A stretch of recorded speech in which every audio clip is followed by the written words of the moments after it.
अस्सलाम वालेकुम नाज़रीन, एक नई वीडियो में खुशामदीद। आज की वीडियो में आपके साथ शेयर करूंगी बहुत ही मज़ेदार से नान पकोड़ा की रेसिपी। लेकिन इसमें हम नान का इस्तेमाल नहीं करेंगे, इसमें हम टोटीला का इस्तेमाल करेंगे। टोटीला किस तरीके से बनाएंगे वो मैं आपको बताती हूँ। तो इसके ऊपर जो हमने कोटिंग करनी है सबसे पहले इस को बनाने के लिए, तो वो कैसे बनाएंगे आइए जानते हैं। इसके लिए हमने 2 कप के करीब बेसन लेना है और इसके अंदर ना 2 कप बेसन लेने के बाद 2 अदद मैंने दरमियाने साइज के आलू लिए थे, कच्चे आलू थे, ठीक है। कच्चे आलू लेंगे और उनको कद्दूकश कर लेंगे। उसके बाद एक छोटे से साइज का प्याज मैंने डाला है, सब्ज धनिया मैंने डाला है और सब्ज मिर्चें डालनी है। सब्ज धनिया 1 मुट्ठी के बराबर और सब्ज मिर्चें जो थी 4 से 5 अदद थी। यहाँ पे आप मसाले नोट कर लें तो मैं डाल रही हूँ धनिया पाउडर 1 चाय का चम्मच, हल्दी आधी चाय का चम्मच, जीरा पाउडर 1 चाय का चम्मच, चिली फ्लेक्स डालेंगे 1 चाय का चम्मच, नमक 1 चाय का चम्मच, ठीक है। साबुत जीरा सफेद जीरा 1 चाय का चम्मच और काली मिर्च का पाउडर आपने आधी चाय का चम्मच डालना है। तमाम मसाले जो है हम इसके अंदर डाल देंगे। उसके बाद एकदम से पानी नहीं डालना, हाथ की मदद से पहले अच्छे से तमाम मिक्सचर को मिक्सअप कर लेंगे। तमाम मिक्सचर को अच्छे से मिक्सअप करने के बाद लगे कि पानी डालने की जरूरत है तो फिर आपने पानी डालना है। यहाँ पे जो आलू हमने इस्तेमाल किए ना वो कच्चे थे, ठीक है। और कच्चे आलू के अंदर जो होता है वो पानी होता है, तो इसलिए हमने पानी को एकदम से नहीं डालना। अब हमने जो मिक्सचर रेडी करना है ना, वो मिक्सचर हमने इस तरह का रेडी करना है कि जो हम इसके ऊपर लगाएंगे ना, मिक्सचर आप अपनी चपाती के ऊपर लगा रहे हैं या आप टोटीला के ऊपर लगा रहे हैं, रैप के ऊपर लगा रहे हैं, तो वो अच्छे से उसके ऊपर जो कोटिंग है वो ठीक से कोटिंग हो जाए। जब आप खाएं तो आपको बहुत अच्छा टेस्ट आए। इसको बनाने के लिए ना सबसे पहले हमने लिया है 1 कप के करीब मैदा, जिसके साथ आप 4 से 5 रैप जो आसानी से तैयार कर लेंगे या आप इसको टोटीला का नाम दे लें। और अच्छे से हमने क्या करना है कि जैसे नॉर्मली आटा गूंदा जाता है सेम उसी तरीके से हम आटे को गूंद लेंगे और आटे को गूंदने के बाद हम इसको आधा घंटा देंगे ताकि आटा अच्छे से सेट हो जाए। नॉर्मली मैदा मैंने जो होता है वो इस्तेमाल किया जिसके साथ हम समोसे बनाते हैं।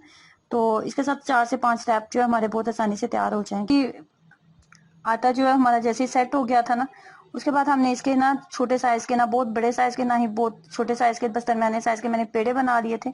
अब हमने 2 रोटियां इस तरीके से बेलनी है कि दोनों का साइज बिल्कुल हमने बराबर रखना है, ठीक है। जैसे आप आलू वाला पराठा बनाते हैं या कीमे वाला पराठा बनाते हैं ना, सेम उसी तरीके से ना। तो इसके अंदर ना हमने एक अच्छे तरीके से हमने घी या ऑयल, कोई सी भी चीज आपके पास मौजूद है, मक्खन मौजूद है, वो आप इसके ऊपर लगा लें। अच्छी से आपने कोटिंग कर लेनी है। उसके बाद दूसरी रोटी जो आपने उसी साइज की बनाई होगी ना, वो आपने इसके ऊपर रख देनी है। इसका फायदा ये होता है, इस तरीके से अगर आप बनाएंगे तो एक टाइम में आप 2 जो है आप रैप आसानी से इंस्टेंट आप तैयार कर सकते हैं। उसको थोड़ा सा बेल लेंगे। उसके बाद हम इसको जैसे नॉर्मल चपाती बनाते हैं ना, बिल्कुल उसी तरीके से हमने इस चपाती को भी रेडी कर लेना है। अच्छे से आपने दबा के करना है ताकि अंदर जो हमने ऑयल लगाया है अंदर से भी रोटी अच्छे से कुक हो जाए। ऐसा ना हो जब आप इसको खाएं तो पहली बाइट में आपको कच्चा कच्चा आटे का टेस्ट आए, तो ऐसा नहीं होना चाहिए। तो ये देखें, जैसे आपने इसको बनाया ना, तो किसी भी गीले मलमल के कपड़े में इसको आप रख लें ताकि ये नरम रहे आपकी बाकी जितना बाकी चीजें तैयार कर रहे हैं उतनी देर तक। अब हमने क्या करना है कि अब हमने एक टोटीला लिया है और उसके ऊपर हमने इस तरीके से थिक सी कोटिंग कर लेनी है। थिक सी कोटिंग, जितनी अच्छी थिक कोटिंग करेंगे इतना अच्छा आपको इसके साथ जो है वो रिजल्ट मिलता है।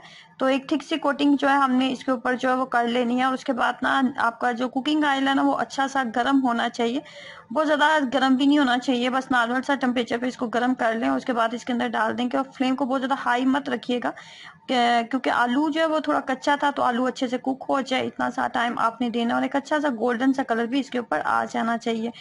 बहुत ज्यादा टेस्टी बने थे। नॉर्मली जो हम नान पकोड़ा बना रहे होते हैं, नान अक्सर लोगों को डाइजेस्ट नहीं होता ना, तो इस तरीके से अगर आप बनाएंगे ना, किसी भी आम नॉर्मल चपाती के ऊपर लगा लें, टोटीला या रैप के ऊपर लगा के इसको ट्राई कीजिएगा, आपको बहुत पसंद आएगी ये रेसिपी। तो अपना एक्सपीरियंस जरूर शेयर करें। अल्लाह हाफिज।